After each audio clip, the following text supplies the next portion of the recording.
What is going on, Benchwarmers? Welcome back to another episode where I'm getting more excited as these weeks go on, and I'm sure you know why, but we'll definitely dive right into it. So before we get into everything, as always, I am one of your hosts. I am Eric, the Instigator. Alongside me, Nico Nick, and we got what's up?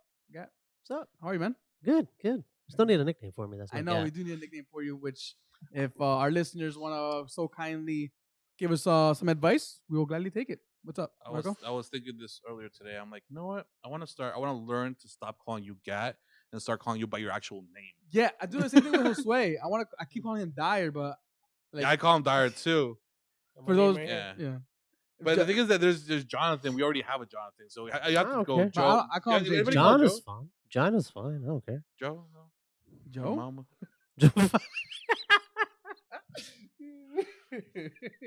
But I do want to like actually start calling people by their name. But you never get names right though. Huh? You never get names right though. I don't. I can barely speak, bro. It's all right. I'll mumble it. It's all right. There you go. And then that's what you know how. That's how I call you now. Yeah. For those of you who are wondering, Marco just gave you all of our social links in that mumble right there. Exactly. Don't forget to give us a subscribe, a like. We really appreciate that. It does go a long way. A review on the podcast and the YouTube channel. This also helps us out. So we appreciate all of your support. If you want to come share your voice, let us know. We were supposed to have a Chelsea fan here today. Granted, something came up, so he will not be here today, but he will be here. I think next Monday is the idea, right? So again, if you do support any team in the Prem or any team in general, you want to come share your voice and let us know what you think about what's going on in the world of football. Let us know. You have a spot for you, as always. Before we get into today's games, how are you guys? I'm doing pretty good. I just have a question for the three of you guys. What's up? And just answer it, just whatever you think, but don't expand on it. Okay. I'll go to Marco. Marco, are there more wheels or doors in the world? Are there more wheels or doors in the world? Ooh, okay. Just tell me what you think. I want to. Fuck. Doors? Cat? Wheels. I'm gonna say wheels. I'm gonna say wheels as well. That's it. That's interesting. I never thought about that. Well, the thing is that you have to consider poverty and not everybody has like bicycles, cars. But a wheel doesn't have to be a bicycle or a car. A wheel can be anything that's a wheel. Okay, I said we didn't expand, but fuck it. It was a Twitter question last night, and apparently 4 billion hot car wheels are produced every single year. Now I don't know if you consider that wheels. It's still considered a wheel. It's a wheel. 4 billion. That's what I'm thinking about. Like when man created the wheel, like like I'm sure it could be like a windmill. Okay, how many doors do you have in this house approximately? Actual doors. I got 1, 2, 3, 4, 5, 6, 7, 8. 8 doors in this house. Just you alone. I got 8 wheels alone. Yes, that is true. No, I think you have more. You have your motorcycle. That's 10. Oh, I got 10 wheels. And you have to have spares. And I have that. So 12. Damn, more wheels. I think we concluded that there are more wheels in the world. I have 12 doors in my house. How many wheels do you have? 12. I'm assuming. You have 3 cars? No, 2 cars. 2 cars? No, I have just mine and my girls. Yeah. So that's 4 wheels, and then you had at least a spare in each, so at least minimum 10. Yeah. Desk chair, maybe. But you have desk Yeah, chair. Oh, yeah, that's true. You have a Yeah, bicycle? you're right. All right, never mind. All right. right. Nico, your question's dumb. Well, I said wheels. So I did say wheels. But it really makes you think. Yeah, damn. That's crazy. All right. Damn. Shit, Nick. Do you have any more of those? I'm kind of curious. No, I was just scrolling through Twitter. I was like, wow, it's really interesting. Kind of got the wheels turning. motor skills. We actually got Wheels that was a turning. good conversation we had about wheels and doors. Got the wheels turning. There you go. Where's the little drum at? Yeah, where's the little drum at? Yeah, where's the little drum at? It's at the house. At the bridge. Oh, yeah, we got The old studio. Which one? The Yeah, yeah. I mean, it fit perfectly now. With a soundboard. We just need a soundboard. So I do have a soundboard, and I'll show you, but it's very hard to make it work. I'm trying to figure. I'm not trying. I haven't tried to, but I was thinking about trying to figure it out in the near future. But it's hard, man. All this shit is like. Give it to me, and if there's something to download, maybe it doesn't work with Mac properly. No, but it PC works. does. It's just I don't know if the actual thing has the functionality to become a soundboard. Oh, okay. All right, That's the thing. I have to think it's Macs because I always have a Mac. But whatever. No, I love Macs. But yeah, man. So thank you for that question. How you guys been? How's I love your kid today, Marco. By the way, gotta represent, bro. I didn't like the shorts that they were rocking. What did I tell you? The first thing I text you guys is something. The shorts are throwing me off today. And we're It's talking weird. about Arsenal right now, by the way. So It we'll threw dive me into off. that, It was but the red yeah. ones we usually like. I had to go Google. I'm like, I'm like, no, we use white ones. I think it was the second or third time you used it. Maybe this season. We haven't done that. It's much. not very often. I'm not. Mark, remember last year when Madrid faced Chelsea, they wore black socks. That was really weird. Yeah, it's because I think they were wearing white, and that's why they did it. But I don't think that's enough to do it. But whatever. I mean, that threw me off. That also throws you off. You're used to wearing a full white kit, and then it's crazy how one color can just fuck up like the whole perception. Like, oh, that doesn't. Then fuck right. up with the result. But, all right. Yeah, for real. So you know what? Let's get into the results, right? So let's kick off Premier League recap for the past weekend. Alrighty. So I got a few games here that I want to talk about. First to kick off the weekend was Leicester winning 1-0 over Leeds. Honestly, I just really have a simple question for you guys on this game: is what are your early impressions? First of all, did you watch this game? Yes. You watched it. Okay, so I'm gonna go to you, Gab, because I didn't watch it. Nick just gladly admitted he didn't watch it, and Marco is a fake Leeds fan because he didn't watch it either. I'm so depressed that shut up. What are your impressions of your early impressions of Jersey Marsh? I like it. Yeah, I like it. I've been hearing good things. I like it because, like Nick said last time around, it is a similar style to Bielsa with the high intensity, just aggressive football, but they were more organized. So it wasn't just like throw the kitchen. It wasn't full balls to the wall. Like they actually had. It looked like they were playing a system. Okay. So I mean, as you can see, Leicester barely got through. Yeah. They barely got through. The one maybe few chances they had is when they got the goal. But no, they looked a lot better.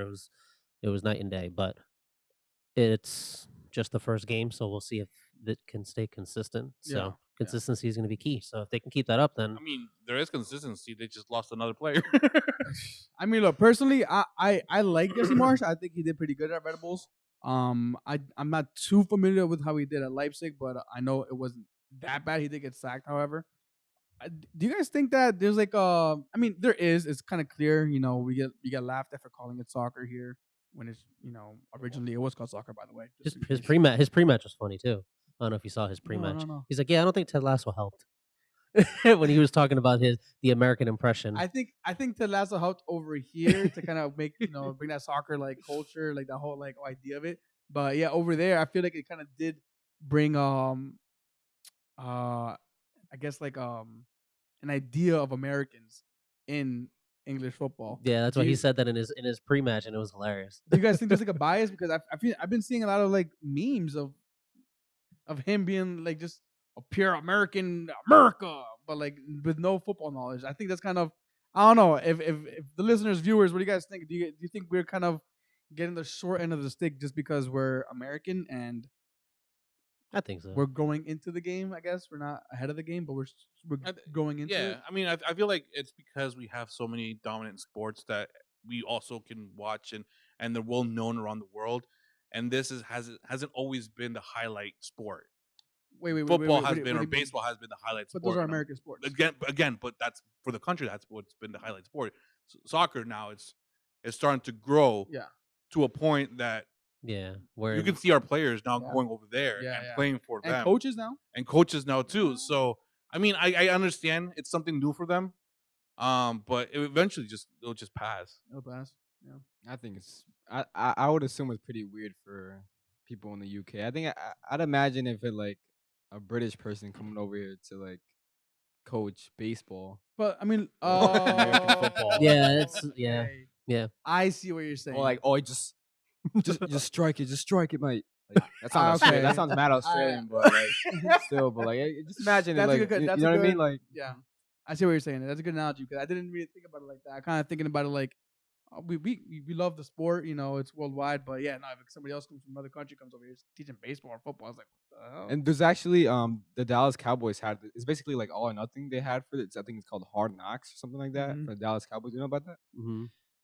They have a coach from I believe England, and from what I've seen, I didn't see the documentary or whatever. I just seen a little bit of clips, but like, they've been kind of like not clowning, but like kind of joking with him, like, oh, we have a guy from England teaching us about an American sport, which I kind of think that's probably what's going on about like the Leeds fan base maybe, but like I don't know. In my opinion, I can see why people Yeah. That's a good comparison. Well, look, hopefully Jesse Marsh proves the haters wrong. And I mean, I'd hate to say it, but I don't wish Chris Armas any luck at all. No offense. But if Jesse Marsh can, prove that he knows football and can get Leeds to stay in the division, I think that would be a good success for him and a good look for all of us over here. So we'll keep an eye out on that. The next thing that happened was Chelsea blowing out Burnley 4-0. I watched this game for the first half and I was like, oh shit, okay, there's a fucking chance here, there's a chance to drop points, and then something happened. And then something happened. I was like, yeah, I'm over this game. All right, yeah, I'm done. But yeah, how do you guys Chelsea? I think they're like in a weird spot where they kind of have top 4 solidified already, set in stone for them. It's all really Champions League for them. That's all. Are they still in the FA Cup? Yeah. So it's all really the FA Cup and Champions League for them. Do you guys think that they have enough to kind of to go the distance and get one of these trophies? I think they do, but I said last podcast, I think they're the best cup team in the world, knockout team.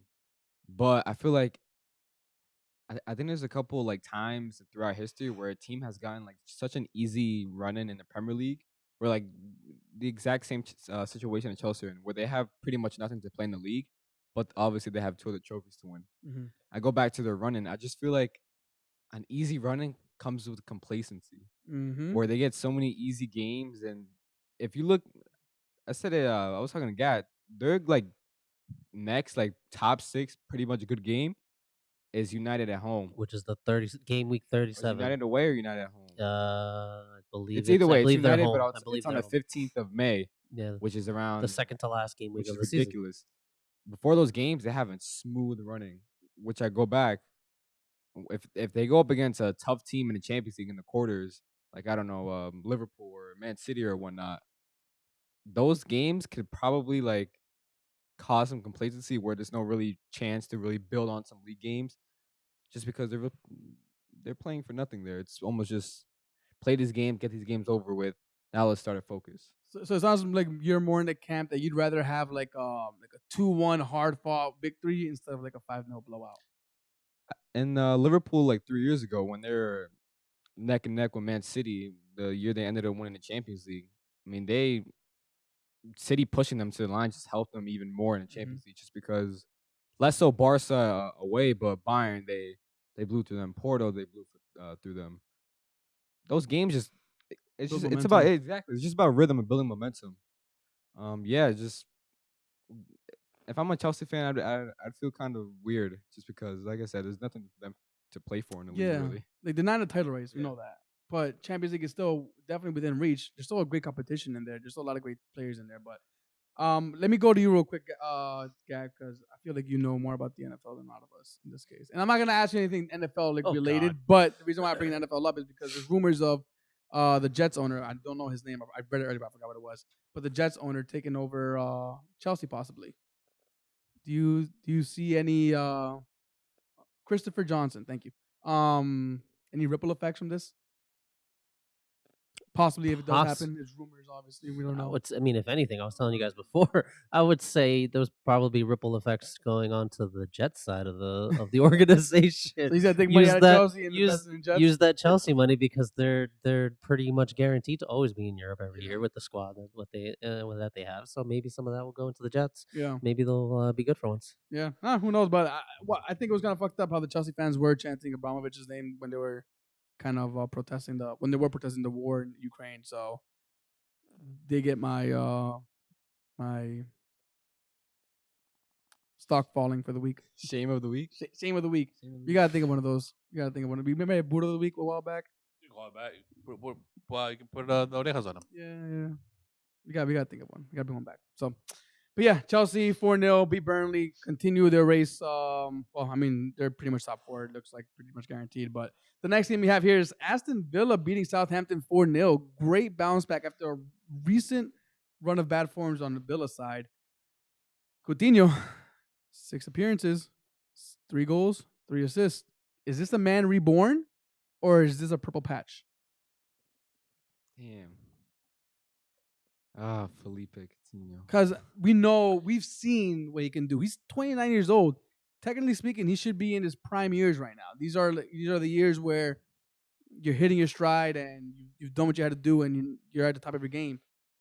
He's doing it right now. But he's not being consistent though. Him and Villa dropped off for a couple weeks. Well, 6 appearances, 3 goals and 3 assists. Yeah, but those 3 goals and 3 assists happened like, his couple first game games. and this game. Yeah, that's a fair point. So until the consistency is there, then purple patch. He's not fully reborn yet. I don't know. I think I have to assess that whether he stays at Villa or not.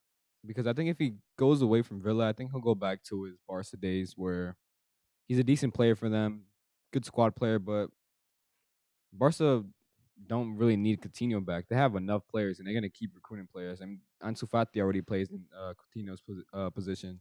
Aubameyang likes to drift in from the left. You have Pedri already creating in the final third. I don't see a reason why Barca need Coutinho back. That loan to Bayern, it was good. He won a Champions League and whatnot, but again, he played in the 10 at times for Bayern a lot of the time, but it was just kind of mediocre. Yeah, like I said, I think I have to assess it whether he stays at Villa or he goes on to a team where he actually starts, or that it's a tad bit better than Villa. I don't know, maybe like AC Milan or Napoli or Sevilla or a team like that where he can actually start getting game time. That's a tad bit better than Villa and actually put him on the map just a little bit more. Well, actually, maybe he probably is on the map at Villa just because, I mean, it's the Prem. You know what I mean? Like, it's the biggest league in the world. Everyone watches the Prem, but yeah, weird situation with Coutinho. So small sample size. Yeah. I would say smaller sample size. That's fair. And that's a fair argument. We'll revisit this conversation at the end of the season once he's had a good run of games. But I'm excited to see him play. You know, I thought he was great in his Liverpool days. Yeah, it sucked to see him fall off like that. But if he can bring that energy back to Aston Villa, there's a good team in there. There's a really good team, and I can see them making Europe next year if it can kind of continues to build from here. So we'll keep an eye on Villa. We'll see how Coutinho progresses until the end of the season. If he decides to stay or go back to Barcelona, a lot to happen there. Next game we have Liverpool barely escaping with all 3 points, 1-0. Nick, I'm gonna give you the platform right now to just kind of like give us your breakdown of the game and just your overall analysis. Yeah, I kind of have more of over 2 points on this game. One being like the high line thing. I've kind of already learned to deal with the high line. There's nothing obviously I'm not going to change it, right? Klopp isn't going to change it because he's been running with it the past 2 years, like an extremely high line. And I can see why he does it. I believe Liverpool have caught opponents this season offside about, it's around the 105th to 110th mark. Wow. That's about 50 offsides more than second place, which is Man City.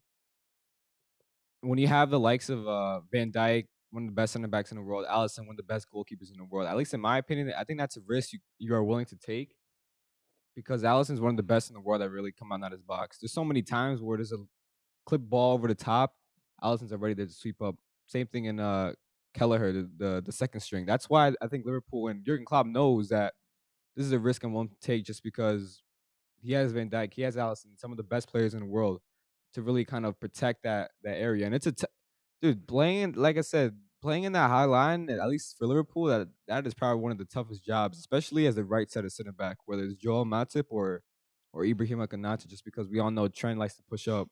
That right side there's a lot of times where it's just one over the top ball, and whether it be Konate or Matip have to deal with it. Robertson's a little bit more steady, he's a little bit more laid back.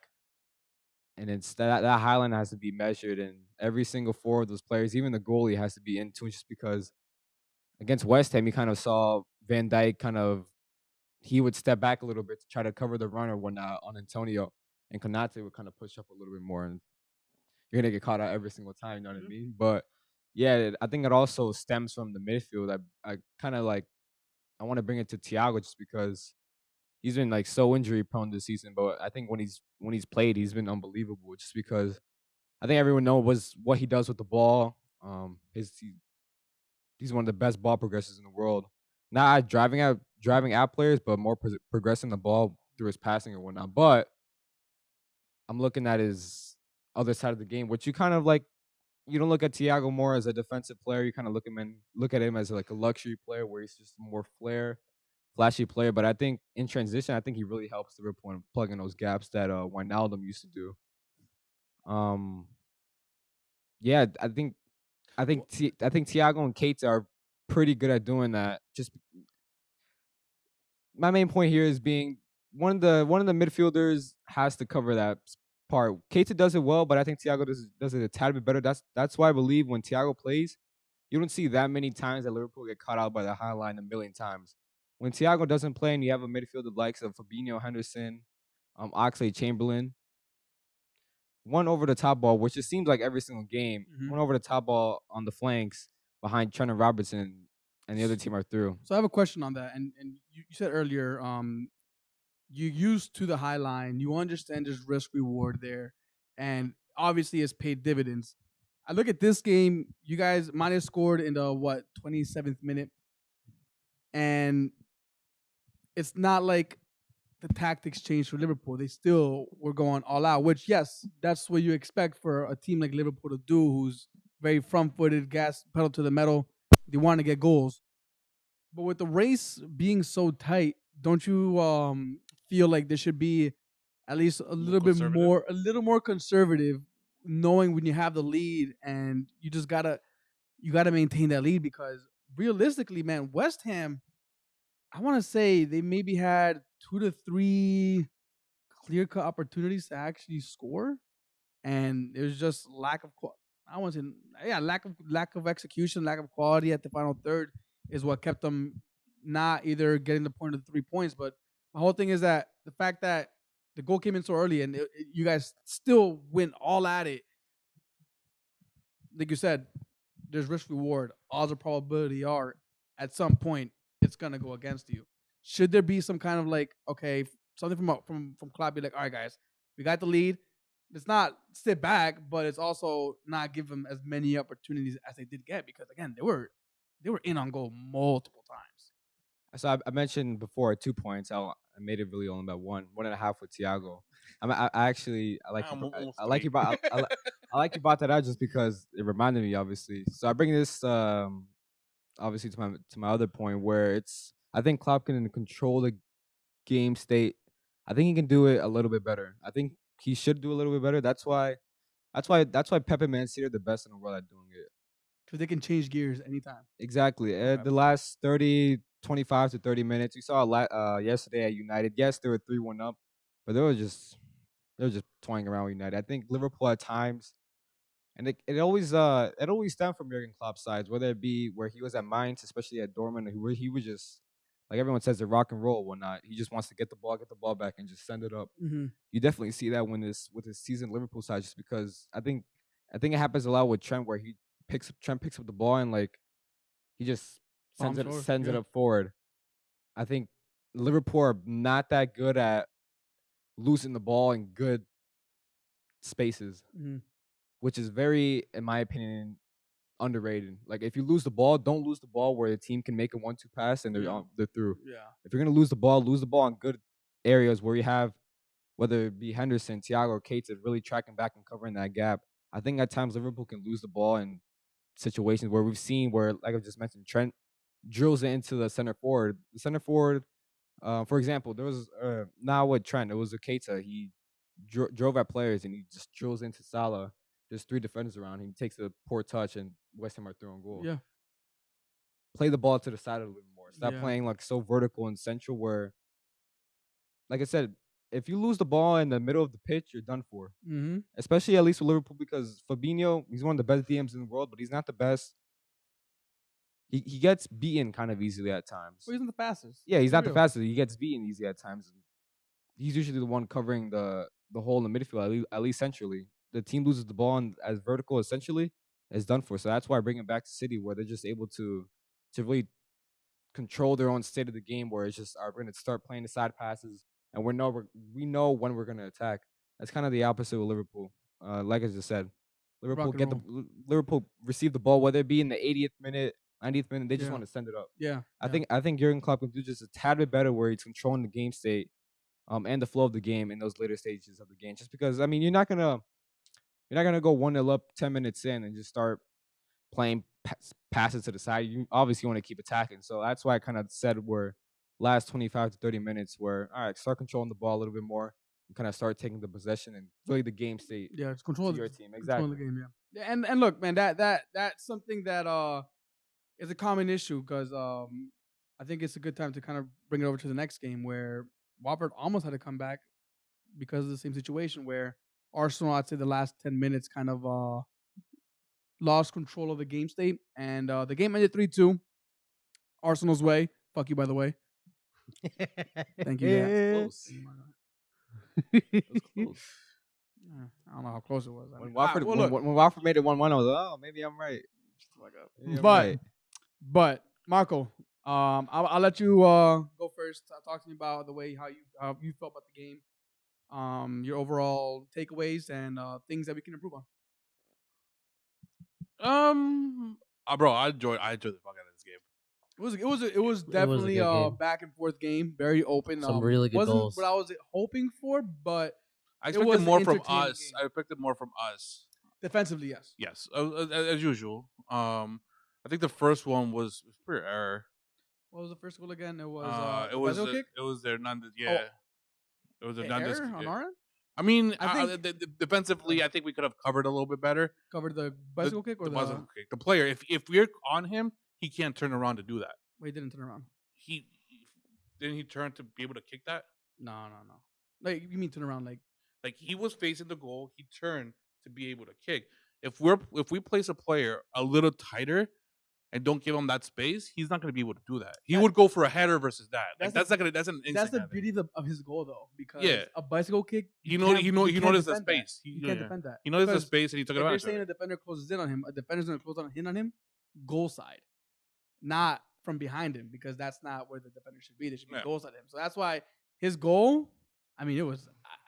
I think you probably. I think it was a goal. I Mar- mean, I think we what texted Marco- immediately. what Marco's trying to say is just be more of a nuisance in that case. So yeah, Nuisance. close in on him. I mean, just My maybe issue was shoulder him a the- little bit just to kind of throw him off. My issue was penalty. My issue was that it got in the box to begin with. Yeah.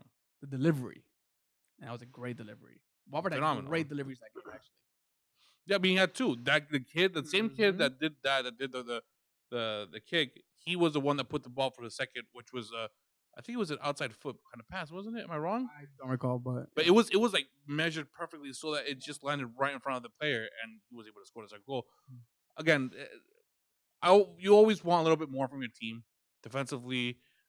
Maybe he should have attacked board so that the pass didn't go through for the first goal. But overall, I mean, we played a pretty attacking wise. We played a pretty decent game. It was fun to watch. It was a lot of tiki-taka. It was team effort. Every goal was a team effort goal.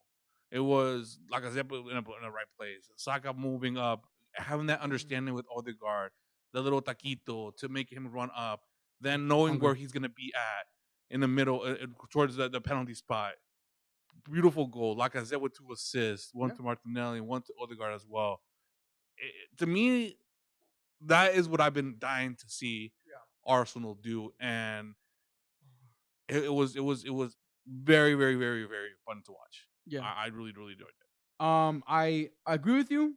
I also disagree with you. I think it was a good game offensively, just defensively. I don't think we're all there. I'm gonna kind of call out Ramsdale real quick, and I love the guy. I'm all for him. I'm happy we signed him. I'm happy with everything he's brought to the team, but I'm getting a sense of You said the word earlier. I'm drawing a blank right now. Complacency. Complacency, yes. Where he has his role. He's been doing very good. Maybe the confidence somewhat get it to him because I feel like his distribution in the past couple of games hasn't been what it used to be. Also, I feel like some of the goals that we conceded, he could have done a bit better on. So I'm gonna call him out just a little bit, just in the sense that I do see a drop in our defense at the moment. Ben White, another one who had an opportunity to stop the second goal from Musa. He did what we do in pro clubs. He overran it, and then you know what I'm talking about. He just overran it, and then if you're gonna do that, you have to make the tackle, and he got beat. So look, I'm not coming at them saying, oh, get him out of here. Not at all. Farthest thing from that. I'm just saying I'm gonna give them a critique that I think they deserve, and that's what my view of their game was. Tierney, another one who hasn't been the Tierney that we saw last season. We're like, oh, this is our guy. This is our left back. Something's not there for him right now. I don't know what it is, but it's just it hasn't clicked for him yet. But yeah, overall game performance wise, attacking wise, I was extremely happy about that. I just want to make a few points on our youngsters and the chemistry we're building. So youngsters, Saka, Odegaard, Martinelli on the score sheet. Odegaard and Saka have found this link. They just click, and it's beautiful to watch. If you see the first goal, the little flick back, That was a really nice goal. Oh man, it was great to watch. And Odegaard is really becoming the player that everybody was expecting him to be at Madrid. At Arsenal, not so much. He was getting a lot of criticism when he came over here, but over there, London, right?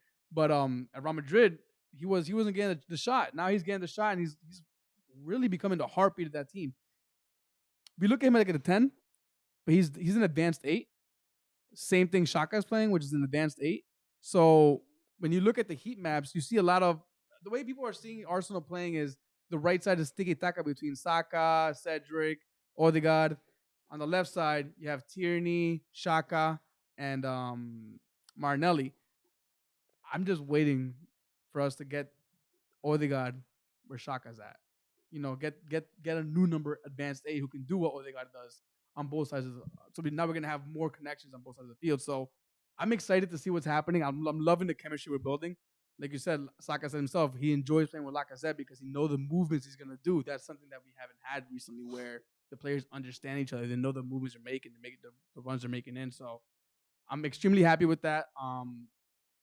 Saka is just showing levels to his game right now. And I kind of wanted to ask you guys this real quick. If you were to compare Saka amongst the other youngsters in the Premier League right now, where would you actually rate him? And I'll go to you first, Gat.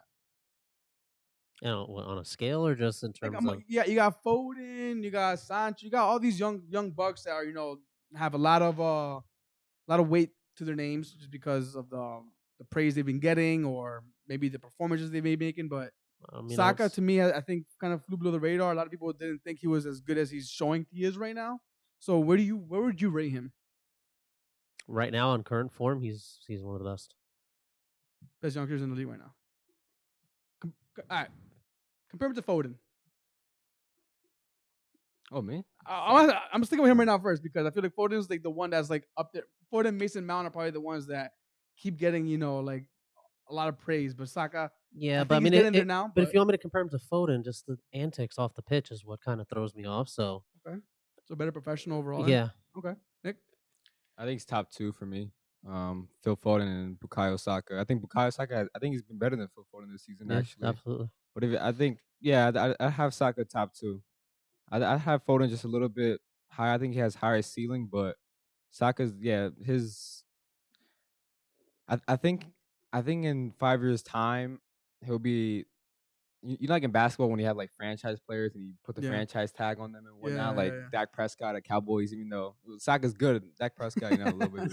But I think in 5 years' time, Saka will be amongst the likes of like Ansu Fati, Phil Foden, Erling Haaland, and Kylian Mbappe, especially if Arsenal get their key pieces right in the next couple of years. But I'd have him top 2, and I'll bring it to in the world.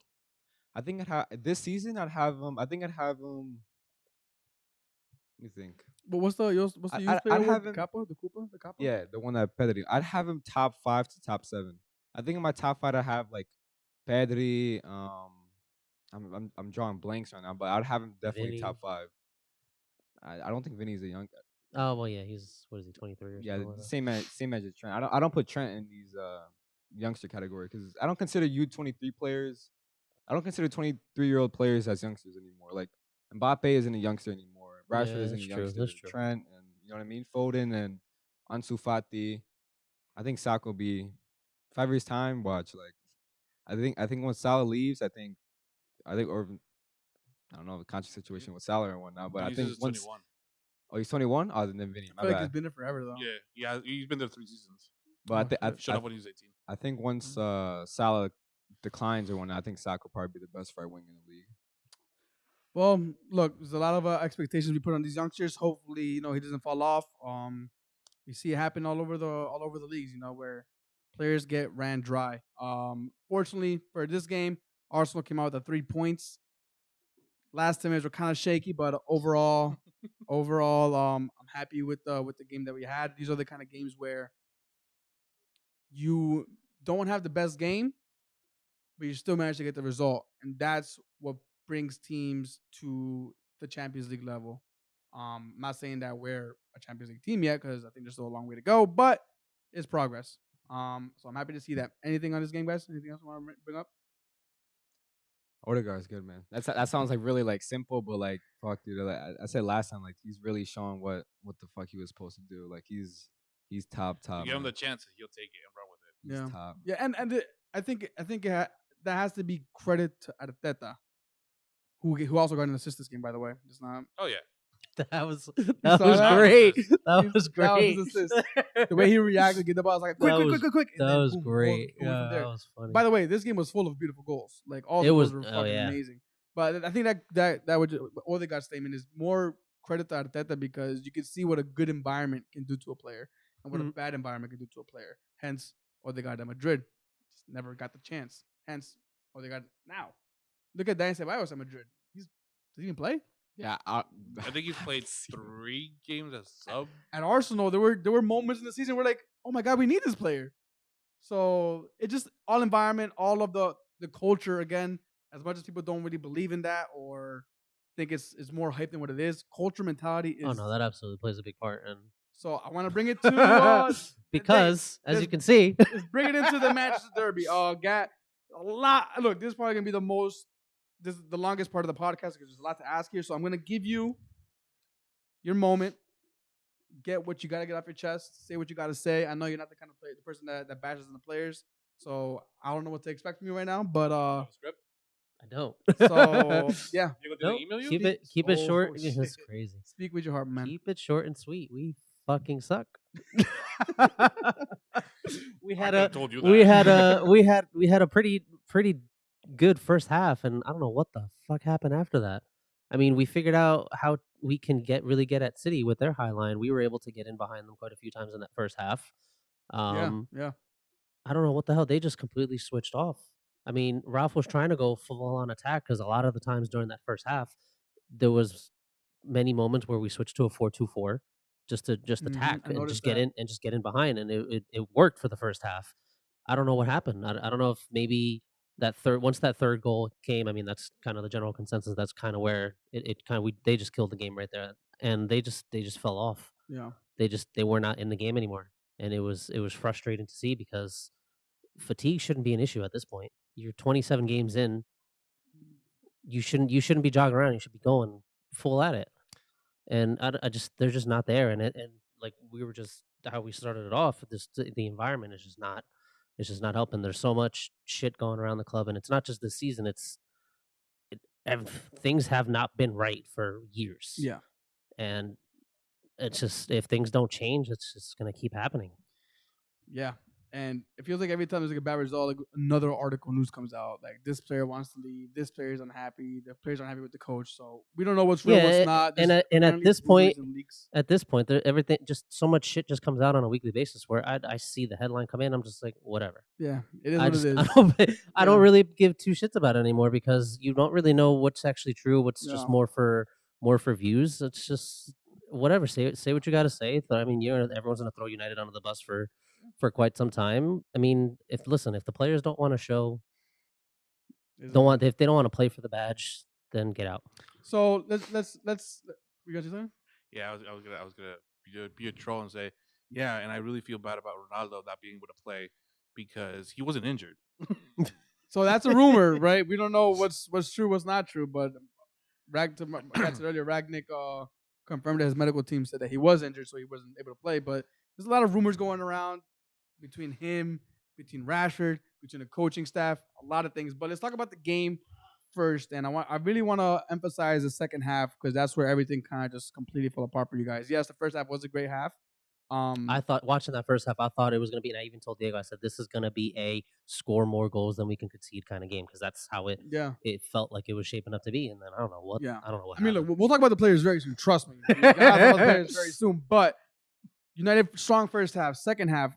I think it was like a 15-minute period where Man City had 92% of the ball. The last 15 minutes or so, they had almost 95% of the possession. Yeah, that's almost unheard of, especially in a derby. In a derby where that second half wasn't a derby. It was a scrimmage game for City. So, do you guys think that it just shows the quality of Man City, how they can just, again, back to what you made before, where they can just turn the switch on and start controlling the game state, just go a few more gears and then just put you to bed?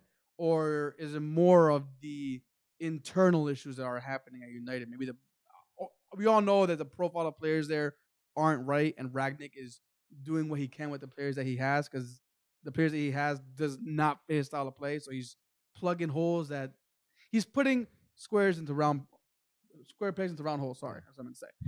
So is it more of Man City just being that good, or is it also a combination of obviously it's a combination of both, or is it more Man United just being internally just kind of rotten right now? This game, it's definitely United being rotten, because that first half was what I expected the entire game, and we just fell off. They just got in their heads. That third goal really just brought their confidence down. Quite frankly, they gave up. So yeah, it was easy for City to control the game that way because we gave up. We didn't want to play in that second half. We should have waved the white flags as soon as the 50th minute came around and just called it a day, because it was frustrating. Speaking of frustration, Nick, I want you. What time on the episode are we in right now? We are all right. So write this down because I want this to go on Instagram. And I want everybody to see this right now. All right. I want this. And show you the camera. So you talking about frustration, and I forget whose spaces was that we heard it on. It's this guy Johnny X United on Twitter. He has like 10,000 followers. One of the funniest guys when United lose. His after space rants when his wife is starting to yell at him. Oh my God, dude. So Nick said, yo, you can check this out. So I go on this Twitter space and it's just a bunch of United fans ranting about what happened. And yeah, I know when players get emotional, they say stupid shit. Arsenal fans, AFTV, they made a living off of that. But somebody came on that Twitter space that made the best comparison that I could ever think of. And that is frustration, right? Bruno Fernandes is the Russell Westbrook of the Premier League. Meaning, statistically, he's great, but he just doesn't help the team out whatsoever. And I think you kind of agree with that too, right? Yeah, he's a net negative. Yeah. When it comes from out of stats and whenever. Russell Westbrook has the most triple doubles, I believe, in NBA history. What the fuck has he done apart from that? Like, this turned into a basketball podcast. It is. Yeah, it can be. But at the Washington Wizards, he would stack triple doubles every single game, but they'd lose every single game. they would literally lose. Actually, they made the playoff contention, but still, my point still stands. He triple doubles, nothing racked up. Apart from that, nothing. Bruno Fernandes, everyone will start seeing the light. They're seeing the light. This game was a clear example of hero ball. That's all he really did. Gat, are you what? I know you're not Bruno out, but I don't expect a lot of fans to be Bruno out, but there are a lot of fans that are Bruno out. What are your overall impressions of him so far? Obviously, he's done so much for you guys, but at the same time, it's the progress. I feel like every player that's gone to United recently has actually gotten worse. If that makes any sense. Yeah, and it all comes back to the culture. Just doesn't help at all. It's just, if that doesn't change, then everyone is just going to end up being the same way. I mean, we see what Bruno does on the pitch. Problem with him is that something doesn't go his way, he gets mad, and he's really hot-headed. Mm-hmm. He's ridiculously hot-headed. That's why, I would always tell Diego all the time, and I've told you guys as well, I would never want the armband on him. Yeah. Just because if you're just going to get mad at every little thing, that's not going to help everyone around you. So it's definitely, the culture just doesn't help at all. If it was a culture like Arsenal had, everyone would be happy to freaking play and put on a shirt. Now, yeah. It doesn't seem like that's the case right now. So yeah. It doesn't surprise me. All right. Well, look, I want to know what you guys think about Bruno. I love that take that he is the Russell Westbrook of the Premier League. I think that is probably the most spot on comparison that I could think of at the moment. I have been on here before giving him praise, so I'm not gonna sit here acting like I didn't because I definitely have in the past. But I think now we're like Nick said, we're starting to see the light with him as an actual player. Speaking of seeing the light, I think we saw the light of how bad Maguire is already. Who the fuck plays a dummy in your own fucking 6-yard box? I do not fucking understand that. Let me get my take on that. I see. I see. Are you gonna defend him right now? No. Oh, I'm about to say, no, Edgar no. tried defending him. Who? Edgar. He's like, I can see it. No. This is my take right here. For anyone says that they think the ball came at him too fast, is so fucking untrue. The ball was not drilled into him. He's a defender. He's supposed to react to that. He dummied to it. The ball wasn't drilled into him. The ball wasn't where he, oh my God, I have no reaction. He just natural instinct and whatnot. It wasn't drilled. It was like a normal like 65 to 70% speed of the ball type thing. It wasn't drilled into him. Like the fact that he dummied it, and some people are trying to say, oh, the ball was drilled into him. It was like a natural thing or whatever. Like no, it was literally 5 yards out. The natural thing to do is to kick that shit out. Yeah, obviously what I'm trying to say. That's So anyone who thinks that shit was way too Edgar would say that because he would do it. He would be one of those that would try to do that in the defense. That's why that's why he's doing I that. hate that you said that because what I'm gonna say next is kind of like bashing on him now. But I think that this showed the lack in decision making in Maguire and IQ.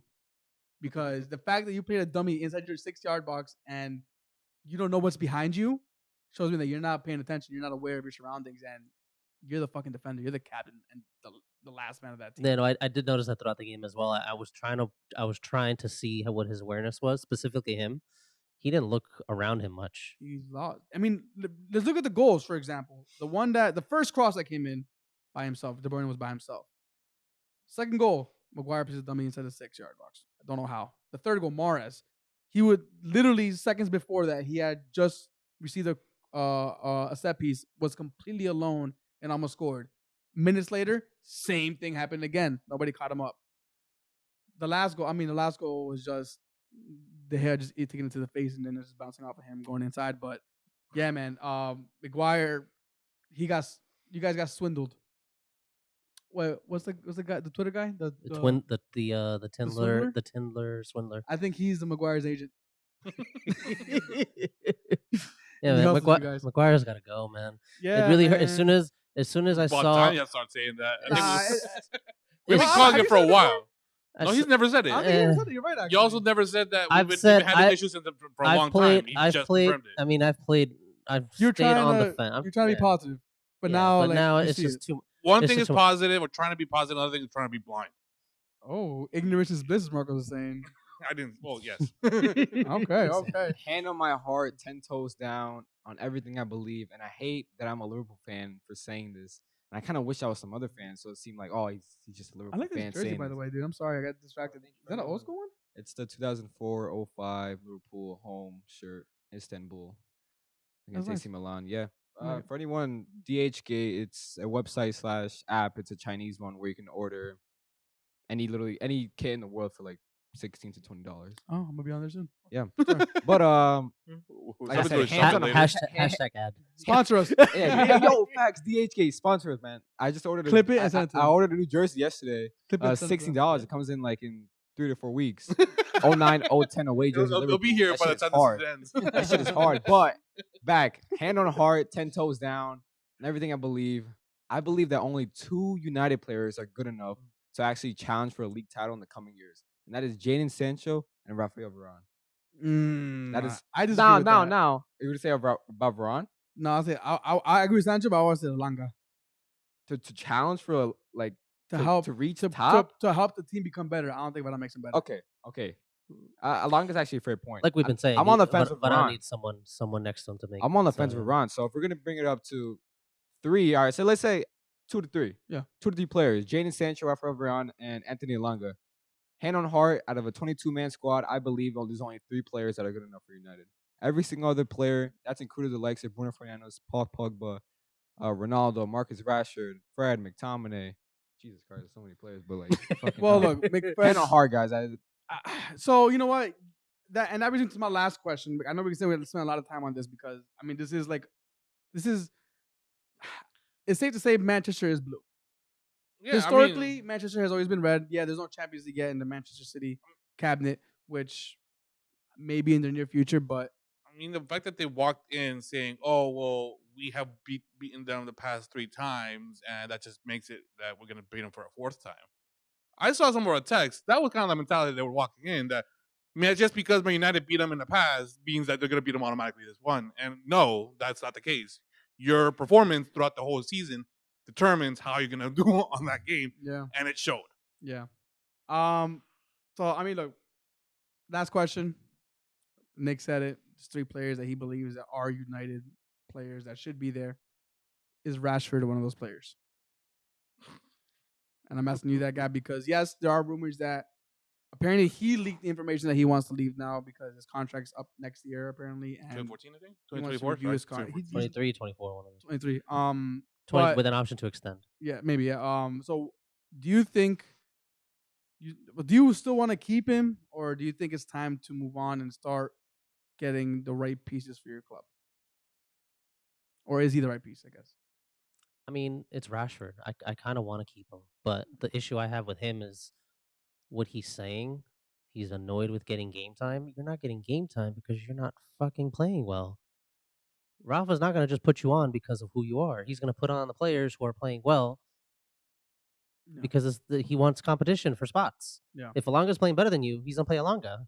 That's simple as that. If you want your role back, then you got to play better. Show it in training. Show it on the pitch. I even told Diego, I said, during halftime, I said, I don't trust Rashford, so he better not come on. Yeah. And he comes on, he does nothing. Nothing. Sancho looked good after he scored that goal. He did the Jordan, I don't know, but then what happened to him at the rest of the game? I don't know. I don't know. No, So but yeah, I mean, I would want to keep Rashford because he's such a promising talent. Yeah. It's just How old he is just he now? He has to be I around think he's 30. 24. 24, I Still believe. young, man. He Still just needs to young. get his head on right. That once he does that and he starts focusing on his game and just improving that, he'll be fine. Yeah. Of course, like I keep saying, just the culture around United is not helping, and it's probably gonna take a long time for that to go away. But he's got to do his part. Look, I don't want to. I mean, I do want to wish this on you. I don't think it'll happen, but it looks like it'll be years for United to kind of be at the level they once were, especially if the culture is this poisoned already. It's not to say that you guys will get relegated, but it's not to say that no team is safe from relegation, which brings me to Everton. 5-0 blowout. I actually thought Josue was gonna be here for that. That's why he was here. That's yeah. That was my mentality because I said Yeah. I'm here. 5-0. Like, yeah. it's not the Wednesday. It was like it's fine. It's a It's fine. No, 5-0. I thought he was gonna stay, but bro, the fuck? So, yes, phenomenal game from Spurs. Harry Kane surpasses Thierry Henry, which makes me sick to my gut. But whatever, he passed him. I think he has 176 goals now in the Premier League. So, congratulations, Harry Kane. Whatever, I guess. So, my main question to you guys is: we've seen how Spurs have been all season long.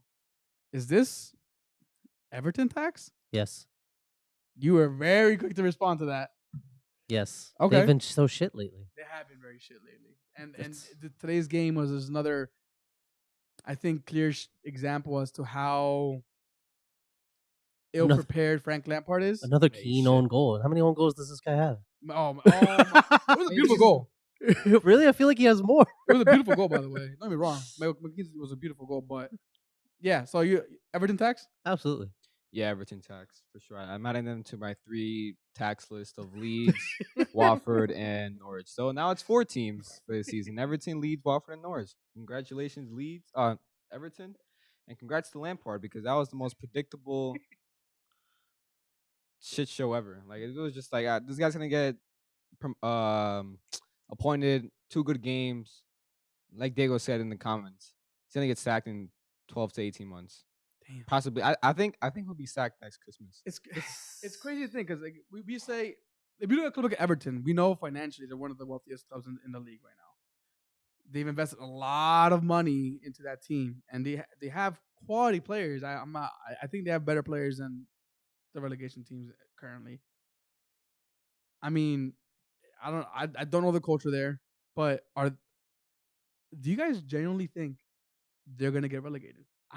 I'm in the camp that I think they are. Now I think so. I'm going to change my earlier prediction when I said Leeds are probably going to be the other team that goes down. I think it's not going to be Everton. It looks like Leeds have found more. They found that they're It's more. one game, small And sample yes, it size, is one but game. But that one game, can lead to their something. one game and Everton's one game, it really told a lot. Yeah. I don't think they will get relegated, but I was listening to the Two Robbies podcast today, which phenomenal podcast.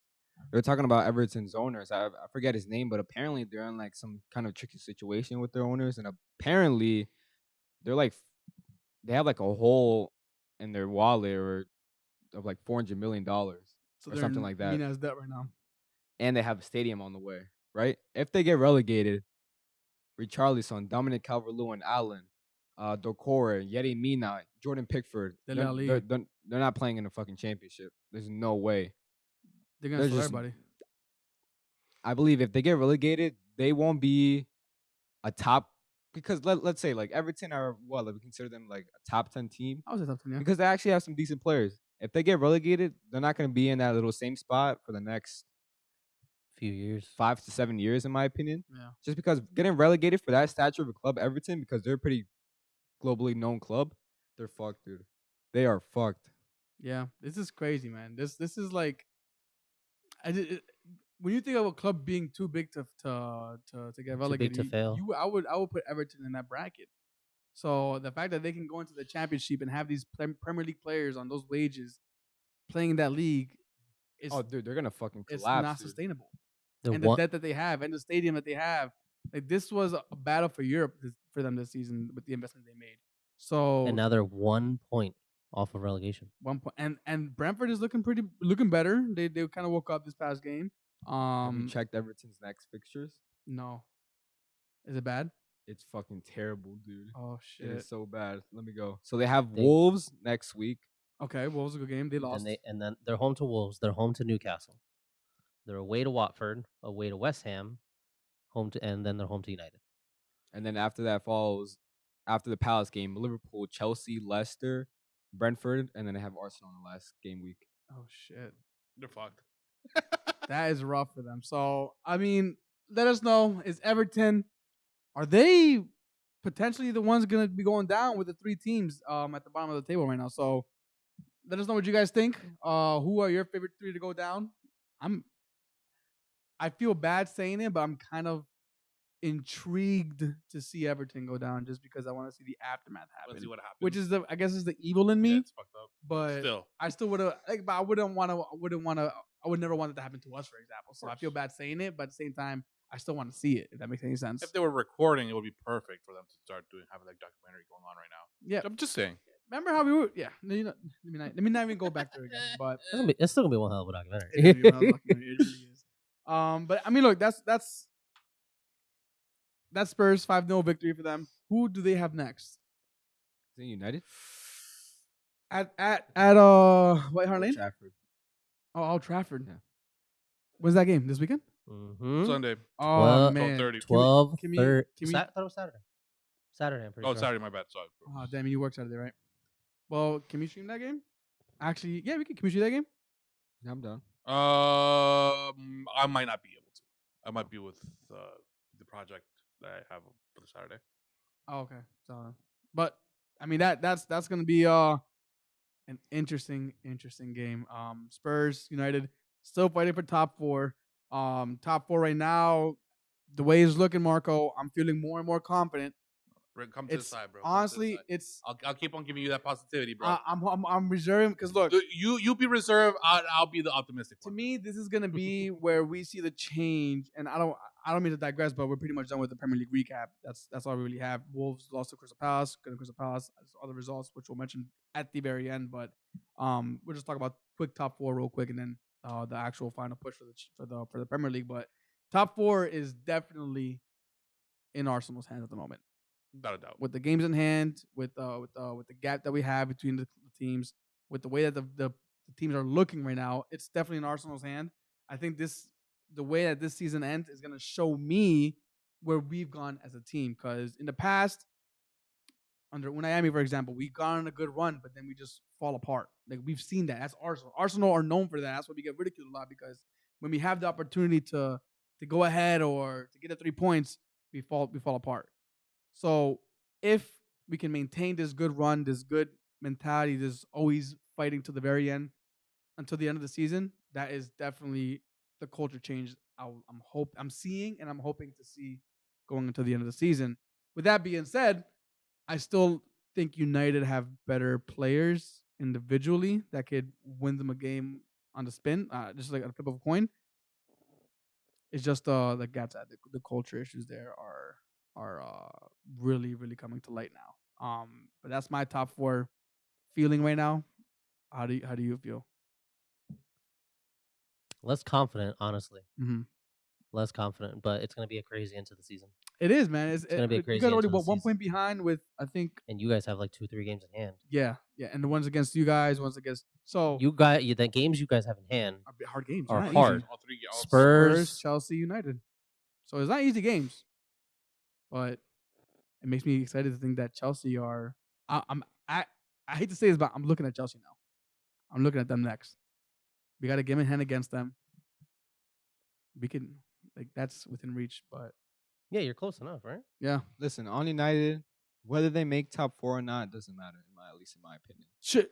If they make top 4, they'll play away to Bayern Munich next year in the Champions League. They'll be fine. They'll progress to the quarters or whatnot. Same situation. If they don't, they're still going to spend the same amount of money. There's literally at least in my opinion, there's no difference if United make the top 4. So wait, now if Arsenal make the top 4, would you think it's better United don't make top 4? People are saying that so that way they can focus on rebuilding. 1 game a week United, have you seen with Arsenal this season? You guys have pretty much played a game a week. Yeah. I'm not gonna say oh don't get top 4, but if United don't get top 4, obviously if I'm a United fan, I'd be pissed. I don't want to play in the fucking Europa League. You know what I mean? Yeah. Liverpool was playing in the Europa League last season. I was pissed. I just want to make top 4 just because I don't want to play in the Europa. I don't want to get clowned. You know what I mean? But I think right now, at least from my view, but I would hope from many other fans, we just need to sort out who's gonna be at the helm next season. Mm-hmm. Yeah. Whether it's top 4 or not, we need someone who's secure and someone that we know is going to be our future. Well, people are saying that the next manager, to me, for United, it doesn't even matter who it is. Matter it can be Poch, it can be Ten Hag, it can be Conte, it can be Pepper Klopp. It can be bro. Pepper Klopp.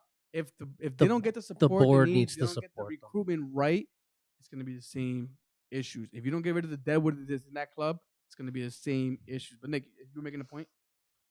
Yeah, I just not to make top 4 or not, it won't matter. They're still going to spend the same amount of money they will or not, just because they're one of the biggest clubs in the world. And like I said, Glazers, they spend the most money this past decade or whatnot. Whether they have used it well, obviously we all say no, right? But like I said, it's not going to change, not one bit.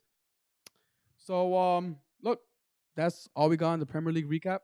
Is there anything that you guys want to get off your chest that we didn't bring up? Oh, it's gonna bring the other results up, right? The ones that I didn't mention. So, Kitchen Harrison got his first start. oh, did you see how him and Brandon, Him and Brandon Williams got. Brandon Williams was like, "What the fuck?" They were about to get into a scrap, and then he's like, "Oh, it's Erickson. Okay, all right, let's hug it out."